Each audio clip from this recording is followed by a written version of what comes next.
نضيء بنورنا الدنيا وننشر في الفضاء أملا ونعلي عزم همتنا فمن طلب العلا وصل. بسم الله الرحمن الرحيم. الحمد لله رب العالمين والعاقبة للمتقين والصلاة والسلام على سيد الأنبياء والمرسلين سيدنا وحبيبنا وحبيب رب العالمين محمد وعلى آله وأصحابه ومن هدى بهديه إلى يوم الدين. قال الله تبارك وتعالى في كتابه المجيد والفرقان الحميد فأعوذ بالله من الشيطان الرجيم بسم الله الرحمن الرحيم. ما كان محمد أبا أحد من رجالكم ولكن رسول الله وخاتم النبيين. وقال النبي صلى الله عليه وسلم أنا خاتم النبيين لا نبي بعدي أو كما قال صلی اللہ علیہ وسلم. برادران اسلام، شہر شولاپور سے تعلق رکھنے والے باشندگان اسلام، سب سے پہلے ہم رب کریم کا شکر ادا کرتے ہیں کہ رب ذوالجلال نے ہم سب کو خاتم الانبیاء والمرسلین احمد مصطفیٰ محمد مجتبی حبیب کبریہ صلی اللہ علیہ وسلم کی امت میں پیدا فرمایا. ایک ایسی امت میں اللہ رب العزت نے ہمیں زندگی گزارنے کا موقع مرحمت فرمایا کہ جس امت کا فرد بننے کے لیے حضرات انبیاء کرام علیہم السلام نے تمنائیں اور آرزویں کی، اور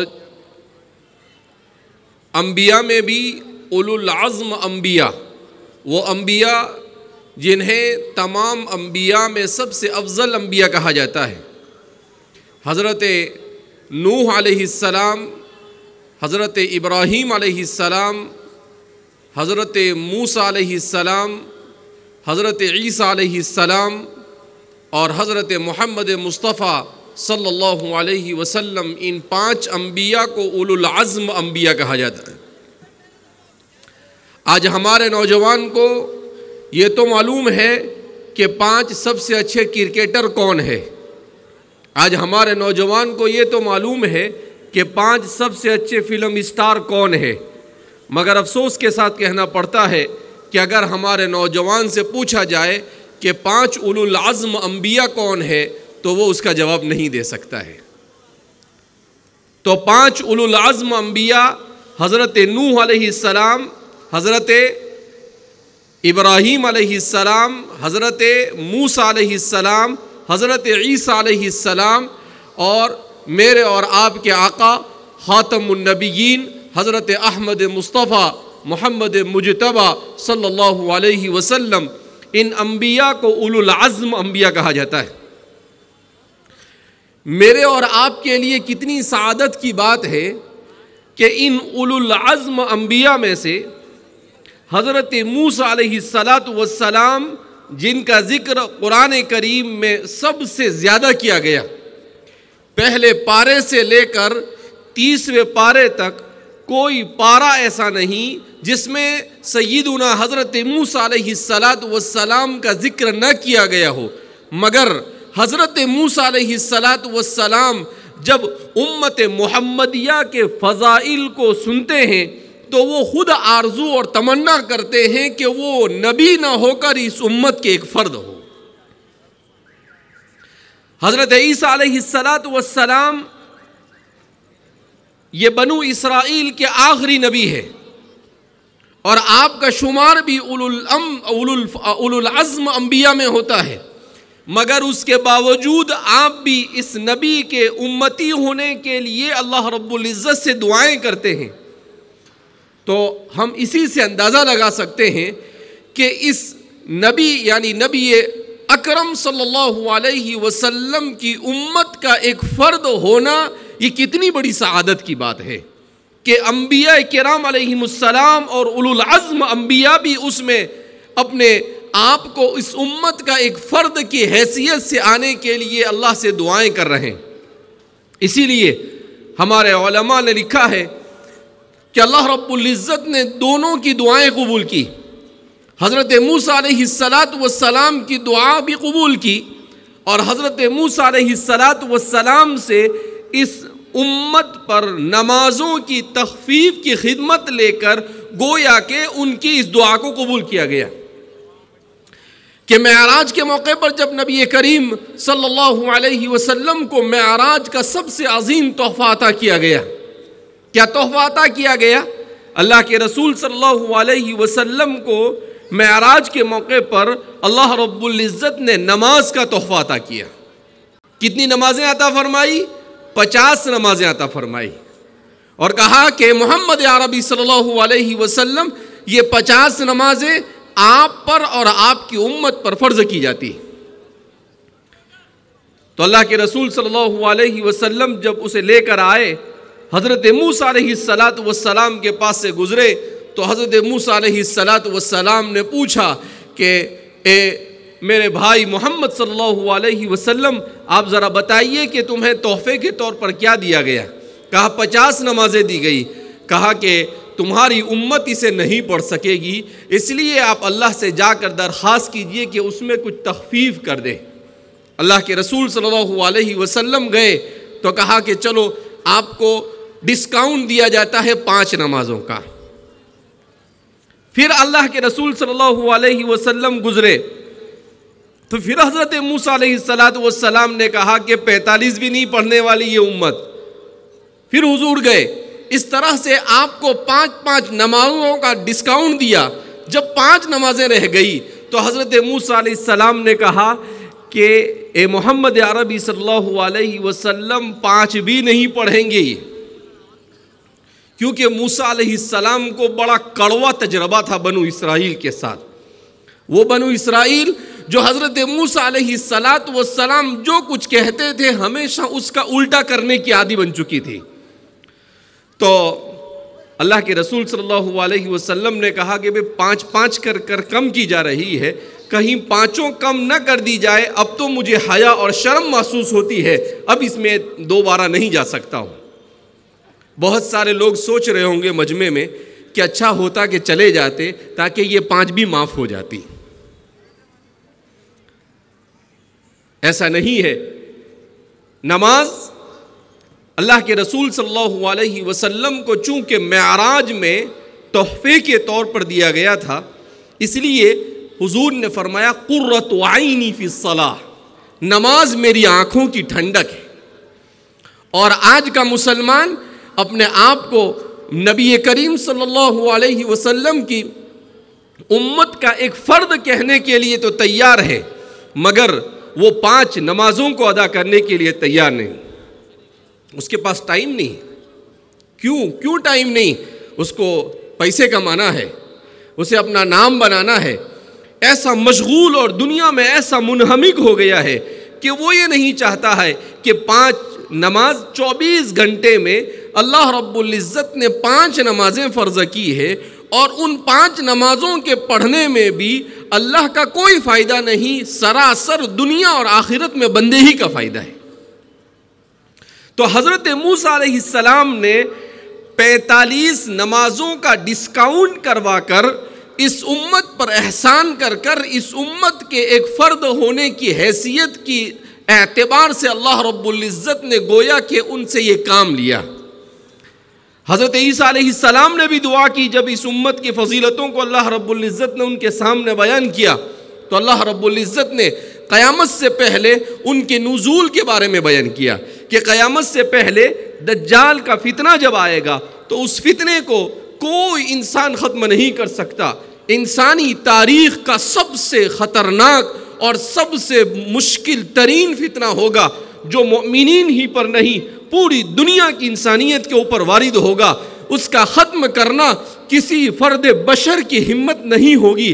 اللہ رب العزت اس کا مقابلہ کرنے کے لیے حضرت عیسیٰ علیہ السلام کو نازل فرمائیں گے۔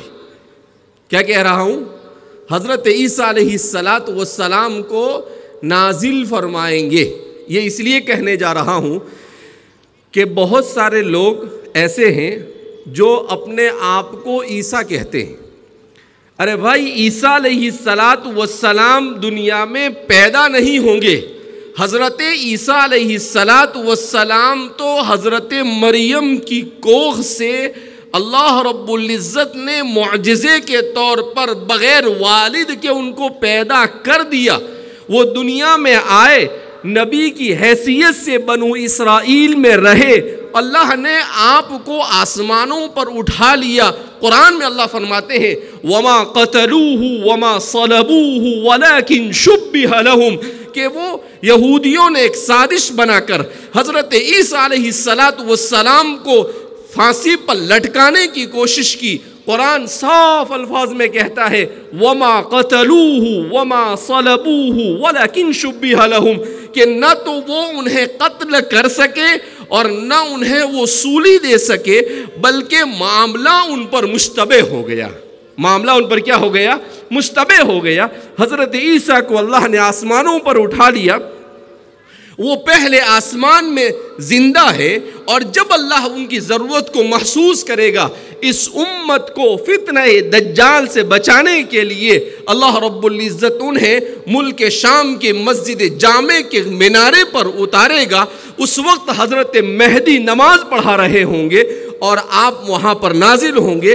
یہ ہے حضرت عیسیٰ علیہ السلام، جو اپنے آپ کو اس امت کا ایک فرد ہونے کی حیثیت سے اس وقت وہ نبی بن کر نہیں آئیں گے، وہ اس وقت اس امت کا ایک فرد کی حیثیت سے آئیں گے، اور وہ اسی شریعت پر عمل کریں گے، اسی کتاب پر عمل کریں گے جو حضرت احمد مصطفیٰ صلی اللہ علیہ وسلم کو دی گئی. وہ قرآن پر عمل کریں گے، وہ رسول اللہ صلی اللہ علیہ وسلم کی سنت پر عمل کریں گے. حالانکہ ان پر بھی کتاب نازل ہوئی، مگر وہ اس پر عمل نہیں کریں گے. ان کا عمل کس پر ہوگا؟ قرآن کریم کے اوپر ہوگا. رسول اللہ صلی اللہ علیہ وسلم کی لائی ہوئی شریعت پر ان کا عمل ہوگا. تو اس طرح سے ہم یہ سمجھ سکتے ہیں کہ اللہ رب العزت نے میرے اور آپ کے لیے کتنا عظیم موقع فراہم فرمایا کہ انبیاء کرام علیہم السلام نے جس امت کا فرد بننے کا ارادہ کیا، اللہ نے بغیر مانگے ہمیں اس امت کا فرد بنا کر اس دنیا کے اندر میں بھیج دیا. تو ہم اللہ کا جتنا بھی شکر ادا کرے کم ہے. اللہ رب العزت نے دنیا میں انسان کو بھیجا، اور اس دنیا میں انسان کو اس لیے نہیں بھیجا ہے کہ وہ پیسہ بنائے. اللہ نے اس لیے نہیں بھیجا ہے کہ وہ میک اپ بن کر خوبصورت بن کر دنیا میں گھومتا اور پھرتا رہے، وہ ٹپ ٹاپ میں اچھے کپڑے پہن کر گھومے. اللہ نے اس لیے اسے نہیں بنایا کہ وہ اچھے گھروں میں رہے، وہ اچھی کاروں میں گھومے. اللہ نے کہا الدنیا خلقت لکم وانتم خلقتم للآخرہ، کہ دنیا کو تمہارے لیے بنایا گیا، مگر تمہیں دنیا کے لیے نہیں بنایا، تمہیں اپنی آخرت کی کامیابی کے بارے میں ہم نے اس دنیا کے اندر میں بھیجا ہے. اللہ رب العزت کیا چاہتا ہے ہم سے؟ اللہ چاہتے ہیں کہ ہم اس دنیا میں رہیں، ہر قسم کے فتنوں سے بچا کر اپنے آپ کو صاف اور شفاف ایمان لے کر اللہ کے حضور میں حاضر ہو جائے. ہمارا ایمان ایسا ہو جو ہر قسم کی بدعات سے پاک ہو، ہمارا ایمان ایسا ہو جو ہر قسم کی گمراہیوں سے پاک ہو، ہمارا ایمان ایسا ہو جو نبی کریم صلی اللہ علیہ وسلم جیسا صاف ستھرا لے کر آئے. آج دنیا میں ہر آدمی اوریجنل چیز کو تلاش کرتا ہے. وہ شہد خریدنے جائے گا تو کہے گا کہ اوریجنل شہد چاہیے. وہ جو بھی چیز، ایسے ہی اللہ بھی ہم سے اوریجنل ایمان چاہتا ہے. اور وہ اوریجنل ایمان کیا ہے؟ وہ ایمان جو نبی کریم صلی اللہ علیہ وسلم نے صحابہ کو پہنچایا، صحابہ نے وہ ایمان تابعین کو پہنچایا، تابعین نے تابعین کو پہنچایا، انہوں نے سلف صالحین کو پہنچایا، اور ان سلف صالحین نے ہم تک جو ایمان پہنچایا. اللہ مجھ سے، آپ سے اور اپنے زمین پر بسنے والے تمام انسانوں سے اللہ یہی چاہتے ہیں. اسی لیے اللہ نے کہا ما يفعل اللہ بعذابکم ان شکرتم وآمنتم وکان اللہ شاکرا علیما. اللہ فرماتے ہیں اللہ تمہیں عذاب دے کر کیا کرے گا؟ ما يفعل اللہ بعذابکم، تم تو اللہ کی مخلوق میں سب سے افضل اور اشرف ہو. اللہ فرماتے ہیں تمہیں عذاب دے کر مجھے کیا ملے گا؟ ما یفعل اللہ بعذابکم ان شکرتم وآمنتم، اگر تم شکر گزار بن جاؤ اور تم ایمان کامل لے آؤ، اللہ فرماتے ہیں کہ میں کبھی تمہیں عذاب سے دوچار نہیں کروں گا. دنیا میں آزمائش تو آ سکتی ہے، مگر مرنے کے بعد ہمیشہ کی زندگی میں اگر محفوظ رہنا چاہتے ہیں تو اس کے لیے صاف ستھرے ایمان کا ہونا ضروری ہے. ہمارے زمانے میں جہاں پر بہت سارے لوگوں نے اپنے آپ کو اپنا اسٹیٹس بنانے کے لیے، اپنا ایک مقام بنانے کے لیے نبی کریم صلی اللہ علیہ وسلم کے لائے ہوئے ختم نبوت کے عقیدے سے کھلواڑ کیا. یہ عقیدہ جس کو آج کا مسلمان کوئی اہمیت نہیں دیتا ہے، وہ کہتا ہے کہ یہ کچھ لوگ عجیب دیوانے سے ہیں. ایک آدمی کلمہ پڑھ لیتا ہے، نماز پڑھ لیتا ہے، پھر اس کے بعد یہ ختم نبوت کیا لگا رکھا ہے. یہ سوچ کر لوگ کہتے ہیں کہ اس کی کیا ضرورت ہے. ایسا نہیں ہے. جیسا کہ میں نے کہا اللہ کو صاف ستھرا ایمان چاہیے. تو صاف ستھرا ایمان کب ہوگا؟ جب وہ ایمان رسول اللہ صلی اللہ علیہ وسلم کو جب قرآن نے کہہ دیا ما کان محمد ابا احد من رجالکم ولکن رسول اللہ وخاتم النبیین، کہ محمد عربی صلی اللہ علیہ وسلم تم مردوں میں سے کسی کے والد نہیں، اس لیے کہ آپ کو بیٹیاں عطا کی گئی تھی، آپ کو بیٹے نہیں عطا کیے گئے تھے. اللہ کی بے شمار حکمتیں تھی اس میں. یہ ان لوگوں کے لیے بھی بڑی خوشی کا مقام ہے جن کو اللہ صرف لڑکیاں عطا فرماتا ہے. بعض مرتبہ صرف لڑکیاں ہوتی ہے تو آدمی یہ سوچتا ہے کہ یار مجھے تو صرف لڑکیاں ہیں، لڑکے ہیں ہی نہیں. اللہ کے رسول صلی اللہ علیہ وسلم کو بھی اللہ نے لڑکیاں عطا فرمائی. حضرت فاطمہ، حضرت زینب، حضرت ام کلثوم، حضرت رقیہ، حضور کو 4 بیٹیاں عطا فرمائی. حضور کو بیٹے دیے مگر وہ بیٹے بچپن ہی میں اس دنیا سے چل بسے، تو حضور نے اپنی 4 بیٹیوں کی بہترین تربیت کی اور ایک نمونہ بنا کر اس دنیا سے گئے. لہذا جن کو لڑکیاں ہیں انہیں خوش ہونا چاہیے کہ اللہ رب العزت نے ہمیں رسول اللہ صلی اللہ علیہ وسلم کو لڑکیاں دی تو ہمیں بھی لڑکیاں عطا فرمائی. تو قرآن کہتا ہے ما کان محمد ابا احد من رجالکم، کسی مرد کے محمد عربی صلی اللہ علیہ وسلم والد نہیں ہے، ولیکن رسول اللہ وخاتم النبیین، مگر وہ اللہ کے رسول ہے اور تمام انبیاء کے خاتم ہے. آپ کے بعد کوئی نبی نہیں آئے گا، کوئی ذلی نبی بھی نہیں آئے گا، کوئی بروزی نبی بھی نہیں آئے گا، کسی قسم کا کوئی نبی نہیں آئے گا. حضرات صحابہ کرام رضوان اللہ تعالی عنہم اجمعین کے زمانے میں جب حضور کا انتقال ہوا تو کچھ لوگوں نے کیا سوچا کہ مقام بنانے کا ایک اچھا یہ انداز ہے. کہا کہ محمد عربی صلی اللہ علیہ وسلم نے اپنے آپ کو نبی کہا تو لوگوں نے ان کو ہاتھوں پر لیا. تو عرب کے کچھ لوگ کھڑے ہوئے، انہوں نے سوچا کہ چلو ہم بھی ذرا نبوت کا دعویٰ کر لیتے ہیں، ہمیں بھی محمد عربی صلی اللہ علیہ وسلم کی طرح مقبولیت مل جائے گی اور اونچا مقام معاشرے میں مل جائے گا. حضرات صحابہ کرام رضوان اللہ تعالیٰ عنہم اجمعین کے سامنے جب یہ بات آئی، حضرت ابوبکر صدیق رضی اللہ تعالیٰ عنہ نے کہا کہ حضور کے بعد کوئی نبی نہیں ہو سکتا ہے. ہمارے علماء نے لکھا کہ قرآن کریم کی 100 سے زیادہ آیتیں ایسی ہے جو اشارہ کرتی ہے کہ رسول اللہ صلی اللہ علیہ وسلم کے بعد قیامت تک کوئی نبی نہیں آئے گا. حضرت مفتی شفیع صاحب نور اللہ مرقدہ نے اپنی کتاب ختم نبوت میں لکھا ہے کہ میں نے جب تلاش کیا تو مجھے تلاش کرنے کے بعد 200 سے زیادہ ایسی حدیثیں ملتی ہے جو ختم نبوت پر دلالت کر رہی ہیں. اب قرآن کی 100 آیتیں، 200 حدیثیں جب ختم نبوت پر دلالت کرے تو یہ کتنا اہم عقیدہ ہوگا. اللہ کے رسول صلی اللہ علیہ وسلم کے انتقال کے بعد ایک شخص نے یمن میں نبوت کا دعویٰ کیا جس کو اسود عنسی کہا جاتا تھا. دوسرے شخص نے دیار بنو حنیفہ میں نبوت کا دعویٰ کیا جس کا نام تھا مسیلمہ ابن حبیب الکذاب، ایک عورت نے دیار بنو تمیم میں نبوت کا دعویٰ کیا جس کا نام تھا سجاح بنت الحارث۔ اس شخص نے مدینہ سے قریب کچھ فاصلے پر نبوت کا دعویٰ کیا جس کو طلیحہ بن خویلد الاسدی کہا جاتا ہے۔ اس کا نام طلحہ بن خالد تھا۔ اس نے نبوت کا دعویٰ کیا تو صحابہ نے اس کا نام تصغیر کے ساتھ، ذلت کے ساتھ طلیحہ بن خویلد الاسدی کر دیا، بنو اسد میں سے تھا۔ ذوالتاج لقیط ابن سمورہ نے بحرین اور دارین کے علاقے میں نبوت کا دعویٰ کیا۔ حضرت ابوبکر صدیق رضی اللہ تعالیٰ عنہ نے 11 لشکر روانہ کیے مکہ مدینہ منورہ سے، اور ان سب کی سرکوبی کے لیے ان کو بھیج دیا گیا۔ یا تو وہ تائب ہوئے یا حضرات صحابہ کے ہاتھوں مارے گئے۔ اس لیے ختم نبوت کا عقیدہ بہت ضروری ہے۔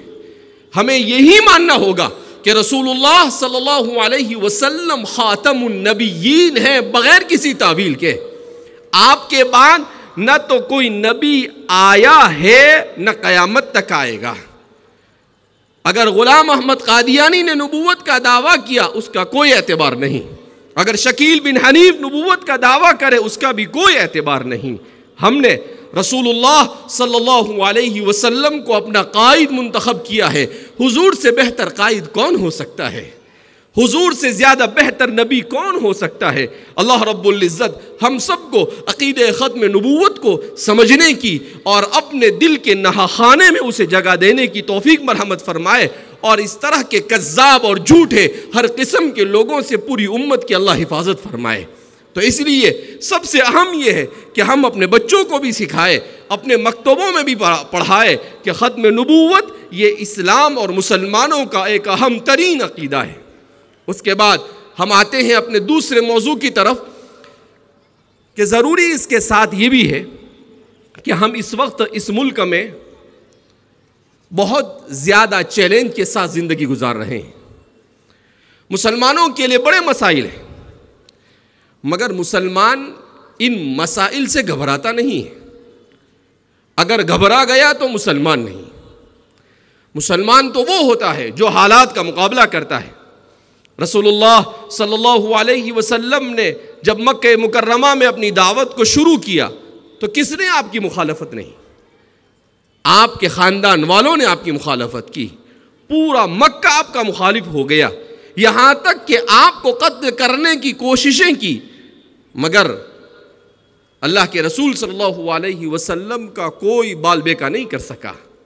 ہم اس رسول کے امتی ہیں جس رسول کو 23 سال میں ایک بار نہیں 10 بار قتل کرنے کی اور جان سے مار دینے کی کوششیں کی گئی، مگر ہر مرتبہ وما رمیت اذ رمیت ولکن اللہ رما، اللہ رب العزت نے ان کی حفاظت کی۔ اگر ہم بھی رسول اللہ صلی اللہ علیہ وسلم کی شریعت پر عمل کرتے ہیں اور آپ کے لائے ہوئے پورے دین پر چلتے ہیں تو جیسے حضور کی حفاظت کی اللہ نے، اللہ خود میرا اور آپ کا محافظ بن جائے گا۔ تو اس لیے ہم اپنے آپ کو اللہ کے رسول صلی اللہ علیہ وسلم کا صرف زبان خرچی والا امتی نہ بنائے، حضور کا بہترین امتی بنائے۔ قرآن نے کہہ دیا لَقَدْ كَانَ لَكُمْ فِي رَسُولِ اللَّهِ أُسْوَةٌ، کہ تمہارے لیے تمہارے آئیڈیل یہ کون؟ کوئی بالی ووڈ اور ہالی ووڈ کا ہیرو نہیں ہو سکتا ہے، تمہارا آئیڈیل کوئی کرکٹر نہیں ہو سکتا ہے، تمہارا آئیڈیل کوئی فٹ بال کھیلنے والا نہیں ہو سکتا ہے، تمہارا آئیڈیل تو کون ہو سکتا ہے؟ محمد الرسول اللہ صلی اللہ علیہ وسلم۔ حضور میرے اور آپ کا آئیڈیل ہے۔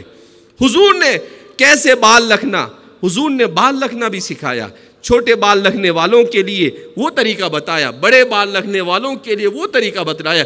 حضور نے لباس پہن کر بتایا کہ ایسا لباس پہننا چاہیے، حضور نے چل کر بتایا کہ ایسے چلنا چاہیے، حضور نے اپنے اخلاق اور کردار کے ذریعے سے بتلایا کہ دشمنوں کے ساتھ کس طرح سے پیش آنا چاہیے، دوستوں کے ساتھ کیسے پیش آنا چاہیے، گھر والوں کے ساتھ کیسے پیش آنا چاہیے۔ اور ہر آدمی کو، چاہے وہ باپ ہو، چاہے وہ اپنے کسی قبیلے کا سردار ہو، چھوٹے سے لے کر بڑی ہر حیثیت کے آدمی کو اگر آئیڈیل کے طور پر کامل کوئی شخصیت مل سکتی ہے جو کمال جمال اور نوال کی جامع ہے تو وہ صرف اور صرف رسول اللہ صلی اللہ علیہ وسلم کی شخصیت ہے۔ اسی لیے تو حضرت حسان بن ثابت نے کہا احسن منک لم تر قط عینی واجمل منک لم تلد النساء خلقت مبرئا من كل عیب کانک قد خلقت کما تشاء۔ حسان بن ثابت کو جانتے ہیں آپ؟ نہیں جانتے۔ ابھی کسی ہیرو کا نام لے تو سب جان لیں گے، مگر آج کا نوجوان نہیں جانتا ہے کہ حسان بن ثابت کون ہے۔ ابھی کوئی گانا پڑھ دیا جاوے تو فوراً ہمارا نوجوان کہے گا کہ فلاں فلم کا ہے اور فلاں گانے والے نے گایا ہے اور فلاں لوگ اس پر ناچے ہیں۔ کیا دور آیا اس امت پر کہ اپنے دین اپنی شریعت کو بھول کر غیروں کے طرز اور ان کے طریقے کے مطابق ہم زندگی گزار رہے ہیں۔ حضرت حسان بن ثابت کون ہے؟ شاعر رسول ہے۔ شاعر رسول کا کیا مطلب؟ وہ ہے جنہوں نے مدینہ منورہ میں 10 سال تک رسول اللہ صلی اللہ علیہ وسلم کا شاعری کے ذریعے سے دفاع کیا۔ آپ صلی اللہ علیہ وسلم انہیں اپنے منبر پر بٹھا دیتے تھے اور کہتے تھے کہ اے حسان تم اشعار پڑھو، یؤیدک جبریل، جبریل تمہاری مدد کریں گے۔ وہ حسان بن ثابت جن کے بارے میں حضور نے کہا کہ حسان تمہارا ایک ایک شعر دشمن پر تلوار اور تیر سے زیادہ نشانے پر پڑتا ہے اور اس سے زیادہ زخمی کرتا ہے۔ وہ حسان بن ثابت رسول اللہ صلی اللہ علیہ وسلم کے حسن و جمال کو دیکھ کر کہتے ہیں احسن منک لم تر قط عینی، اے محمد عربی صلی اللہ علیہ وسلم آپ جیسا حسن میری آنکھوں نے کبھی نہیں دیکھا۔ احسن منک لم تر قط عینی، کسی آنکھ نے کبھی آپ کے جیسا حسین نہیں دیکھا۔ وَأَجْمَلَ مِنْكَ لَمْ تَلِدِ النِّسَاءُ، اور آپ سے زیادہ خوبصورت کوئی ماں آج تک جن نہیں سکی۔ وَأَجْمَلَ مِنْكَ لَمْ تَلِدِ النِّسَاءُ خُلِقْتَ مُبَرَّأً مِنْ كُلِّ عَيْبِ، اللہ رب العزت نے آپ کو ہر عیب سے پاک پیدا کیا۔ كَأَنَّكَ قَدْ خُلِقْتَ كَمَا تَشَاءُ، اللہ نے گویا آپ کو ایسا ہی بنایا جیسا آپ نے چاہا۔ انتہائی حسن و جمال کے حامل ایسا حسین و جمیل نبی عطا فرمایا جو اندر سے بھی حسین و جمیل اور باہر سے بھی حسین و جمیل، جس کا کردار حسین و جمیل اور جس کی ہر چیز حسن و جمال کے کمال تک پہنچی ہوئی ہو۔ اگر ایسے نبی کے طریقے کو چھوڑ کر کسی اور طریقے کو ہم اختیار کرتے ہیں، میرے بھائیو دوستو اور بزرگوں، ہم سے زیادہ بدنصیب اور کون ہو سکتا ہے؟ اس لیے ضرورت اس بات کی ہے کہ ہم اپنے آپ کو رسول اللہ صلی اللہ علیہ وسلم کی سیرت سے وابستہ کریں۔ حضور پر بہت حالات آئے مگر حضور نے ان حالات کا مقابلہ کیا۔ آپ ڈرے نہیں، آپ گھبرائے نہیں، بلکہ ڈرنے اور گھبرانے والوں کو آپ نے سہارا دیا۔ حضور غار کے اندر ہے، دشمن بالکل 2 فٹ کے فاصلے پر ہے۔ کتنے فٹ کے فاصلے پر ہے؟ 2 فٹ کے فاصلے پر ہے۔ حضرت ابو بکر کہتے ہیں کہ اگر کوئی ان میں سے جھک گیا تو ہم پر نظر پڑ جائے گی، مگر قربان جائیے رسول اللہ صلی اللہ علیہ وسلم پر۔ حضور فرماتے ہیں اذ یقول لصاحبہ لا تحزن ان اللہ معنا، اے ابو بکر گھبراؤ نہیں، ثانی اثنین اذ ہما فی الغار، اذ یقول لصاحبہ، کیا کہتے ہیں حضور؟ لا تحزن، اے ابو بکر گھبراؤ نہیں، ان اللہ معنا، اللہ ہمارے ساتھ ہے۔ جب اللہ ہمارے ساتھ ہے ہم کیوں ان دشمنوں سے ڈریں گے؟ کیوں؟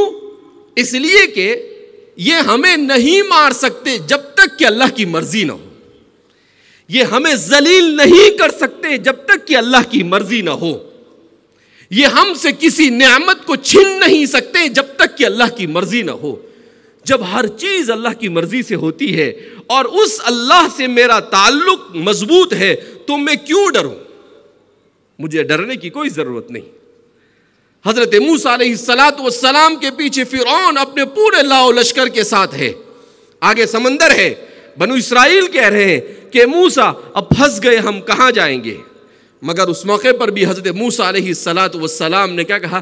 ان معی ربی سیہدین، میرے ساتھ میرا رب ہے جو عنقریب میرے لیے راستے نکال دے گا۔ ہم ایسے نبیوں کو ماننے والے جن نبیوں نے کیسے ہی بدترین حالات میں بھی حوصلہ نہیں توڑا، بلکہ ان راستوں سے نکلنے کے لیے اپنے تعلق کو اللہ سے مضبوط کیا۔ اس لیے میرے بھائیو، دوستوں اور بزرگوں، ہم یہ عہد کریں کہ اگر ہم انبیاء کے طریقے پر آ گئے، اگر ہم قرآن کے طریقے پر آ گئے، اگر ہم نے اپنے اخلاق کو درست کر لیا، اگر ہم نے اپنی اولاد کی صحیح تعلیم و تربیت کی، اگر ہم نے حسن اخلاق کا مظاہرہ کیا، خدا پاک کی قسم دنیا کی کوئی قوم ہمارا بال بیکا نہیں کر سکتی ہے۔ اس لیے ہمیں اپنے آپ کو تعلیم سے وابستہ کرنا ہوگا۔ تعلیم کا یہ مطلب بھی نہیں ہوتا ہے کہ تعلیم کے لیے کچھ بھی کیا جائے، نہیں۔ مسلمان سب سے پہلے سچا اور پکا مسلمان ہو، اس کے بعد وہ دوسری تعلیم حاصل کرے۔ آج کا ماں باپ نہ گھر میں اپنے بچوں کی اسلامی اور ایمانی تربیت کرتا ہے، نہ گھر میں اسے ایمان اور اسلام سکھاتا ہے، نہ مکتب میں اس کو صحیح ڈھنگ سے بھیجتا ہے۔ پھر اس کے بعد جب بڑے ہونے کے بعد بچے ماں باپ کو دھتکارتے ہیں، ماں باپ کی نہیں سنتے، اپنے گھروں سے بھاگ جاتے ہیں، غیروں کے ساتھ تعلقات قائم کر لیتے ہیں، تو پھر ہم روتے ہیں۔ وہ رویا ہوا کسی کام کا نہیں، وہ آپ کی غفلت کا نتیجہ ہے۔ آپ نے جب اولاد کی صحیح تربیت نہیں کی تو آج یہ نتیجہ آیا کہ وہ غیروں کے ساتھ جانے پر مجبور ہو گئی۔ تو ذمہ دار ہم ہیں، وہ نہیں۔ اللہ قیامت کے دن اس سے پہلے ہم سے پوچھیں گا کہ تم نے کیوں بچپن میں اس کو دین نہیں سکھایا، اپنی بیٹی کو تم نے کیوں بچپن میں اپنے بچوں کو ایمان اور اسلام سے وابستہ نہیں کیا کہ بڑے ہونے کے بعد اس کو یہ بھی نہیں پتا ایمان کسے کہا جاتا ہے، کفر کسے کہا جاتا ہے، فسق کسے کہا جاتا ہے، فجور کسے کہا جاتا ہے، نفاق کسے کہا جاتا ہے۔ اسے کچھ پتا نہیں، اسے صرف یہ پتا ہے کہ کسی سے محبت کر کر اسے بھاگ جایا جاتا ہے۔ اس لیے میرے بھائیو، دوستوں اور بزرگوں، سنگین مسئلہ ہے، مگر اس کا حل ہمارے پاس ہے۔ اور وہ حل کیا ہے؟ ہم اپنے گھروں میں قرآن کو پڑھیں اور قرآن کو سمجھیں، ہم اپنے رشتے کو مسجد کے ساتھ مضبوط کریں، ہم اپنے بچوں کی دینی تعلیم و تربیت کی فکر کریں۔ ان سب چیزوں کے ساتھ اگر ہم آگے بڑھتے ہیں تو اللہ کی ذات سے امید ہے کہ اللہ رب العزت ہمیں ناکامی سے دوچار نہیں کرے گا۔ ان اللہ لا یضیع اجر المحسنین، اللہ اخلاص کے ساتھ اور خوب محنت کرنے والے کے اجر کو کبھی ضائع نہیں فرماتے ہیں۔ اللہ رب العزت آپ سب کے یہاں پر جمع ہونے کو قبول فرمائے، جو ہماری مائیں بہنیں جمع ہوئی ہے ان کے جمع ہونے کو بھی قبول فرمائے، اور اللہ رب العزت ایمان اور اسلام کے تقاضے کے مطابق رسول اللہ صلی اللہ علیہ وسلم کے لائے ہوئے طریقے کے مطابق زندگی گزارنے کی توفیق مرحمت فرمائے۔ وآخر دعوانا الحمد للہ رب العالمین۔